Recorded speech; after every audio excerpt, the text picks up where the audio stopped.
January 1946. The winter wind cuts across the flat fields of North Rhine-Westphalia, carrying with it the scent of coal smoke and damp earth. Inside a converted gymnasium in the British occupation zone, 47 German women stand in two ragged lines, their breath forming small clouds in the unheated space.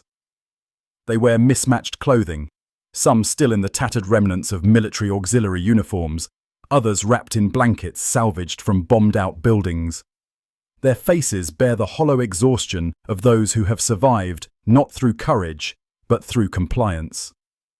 These are women who served the Reich in ways the propaganda films never showed, who followed the Wehrmacht and SS units as what the Allied intelligence reports would later categorize, with clinical detachment, as comfort women.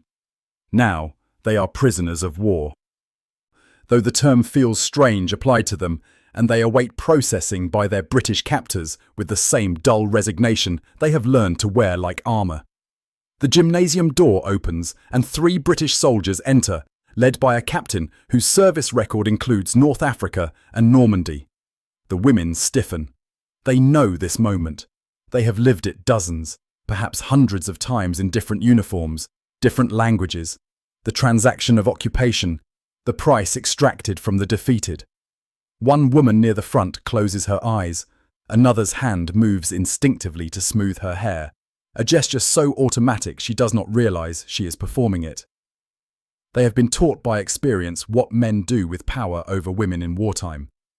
The historical record is unambiguous on this point. The Red Army's advance through East Prussia left behind testimony written in blood and trauma, documented in the desperate letters of priests and doctors that would surface in archives decades later. The French colonial troops in the Rhineland after the First World War, the Japanese in Nanking, the Germans themselves across occupied Europe, all had demonstrated that conquest and sexual violence moved together like shadow and light. But the British captain does not advance toward them. He stops near the door. In accented but clear German, he informs them that they will be housed in barracks formerly used by Wehrmacht officers. They will receive food rations equivalent to German civilian allocations. They will be required to work clearing rubble in nearby towns, 8 hours daily, 6 days weekly. Medical examinations will be conducted by female personnel only. Any soldier found entering the women's quarters without official authorization will face court-martial. Then he turns and leaves, his soldiers following. The door closes. The women stand motionless, processing what has just not happened.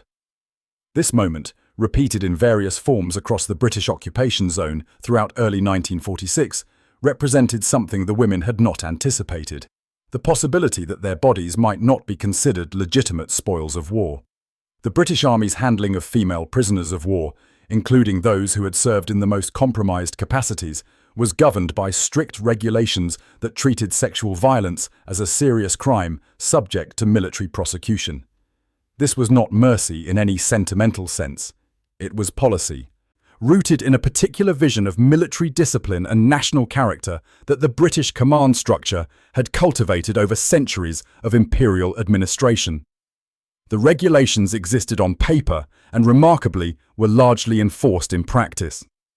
Courts-martial records from the occupation period show that British military authorities prosecuted their own soldiers for sexual offences against German women, both civilian and POW, with sufficient frequency that the threat carried weight. The contrast with German expectations was stark because those expectations had been shaped by German practice. The Wehrmacht's own regulations regarding captured Soviet women, documented in surviving military orders from the Eastern Front, treated them as outside normal protections.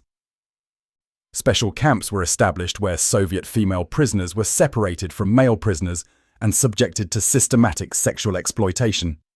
The bureaucracy of the Third Reich kept records of these arrangements, clinical memoranda that discussed the matter with the same administrative tone used for ration distributions.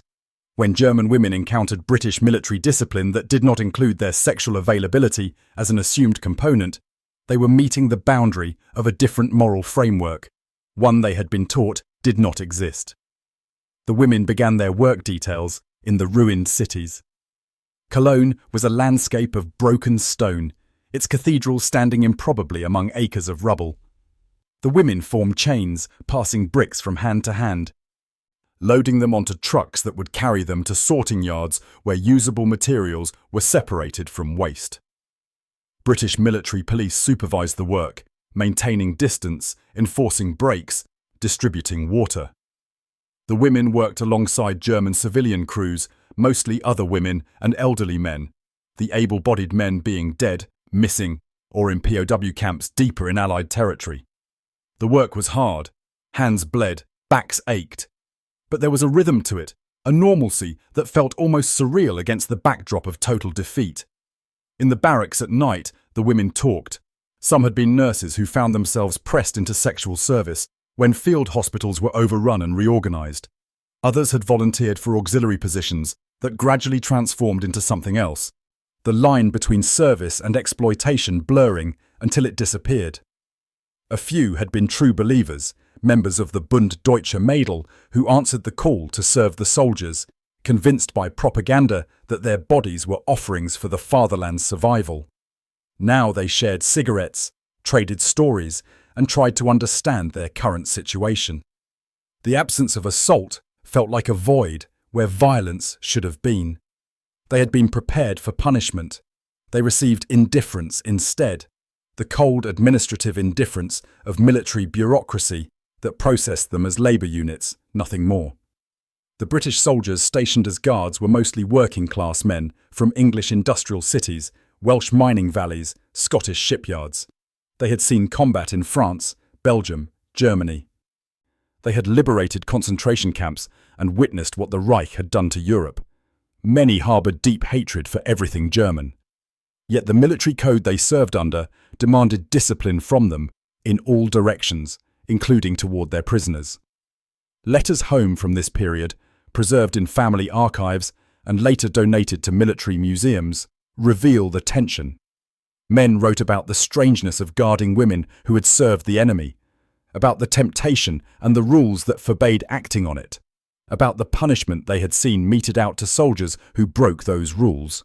The code held not because British soldiers were morally superior individuals, but because the institution created consequences for violation that outweighed immediate gratification.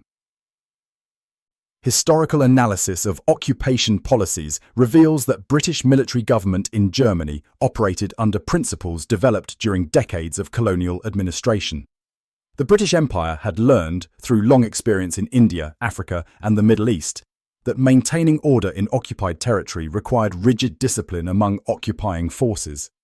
Sexual violence by soldiers against local populations undermined authority and created resistance.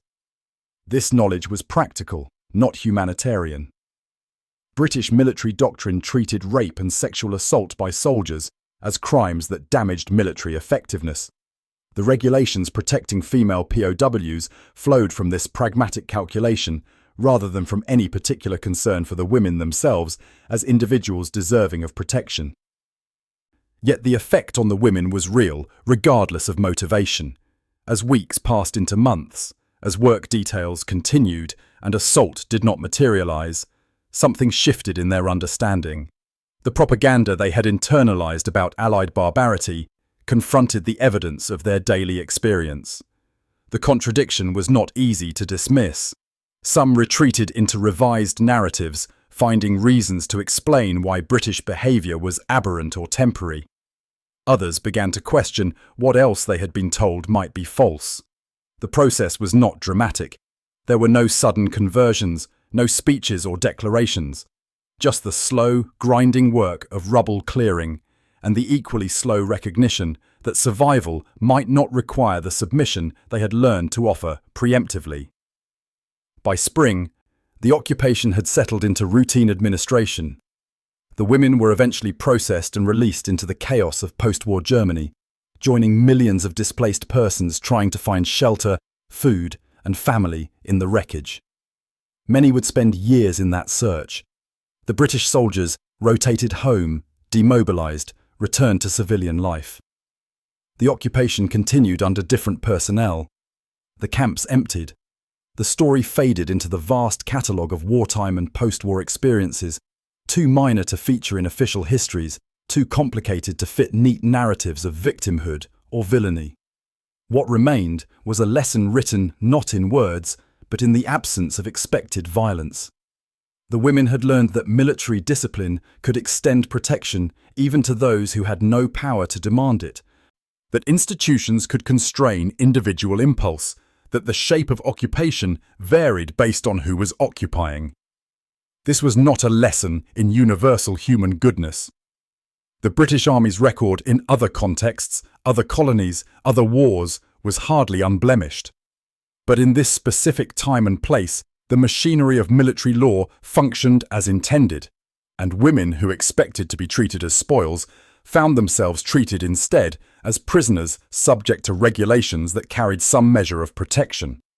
The transformation was quiet, occurring in the spaces between fear and relief, between expectation and experience.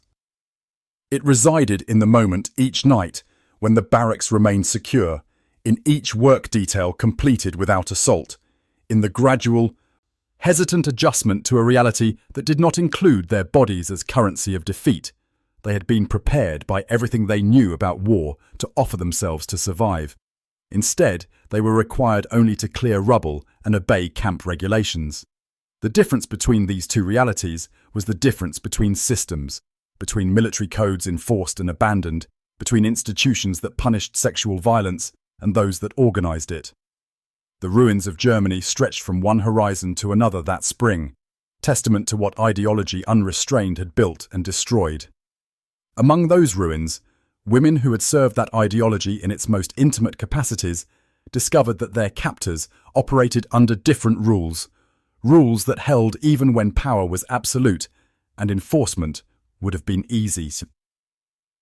This was not redemption, it was not justice, it was simply law functioning as designed, creating a boundary where none had to exist, protecting those who had no leverage and no innocence to trade for safety. That such a boundary could exist at all, could be maintained across months and distance by soldiers who had every reason for vengeance and no personal stake in restraint, spoke to something fundamental about the architecture of societies and the frameworks they build or abandon.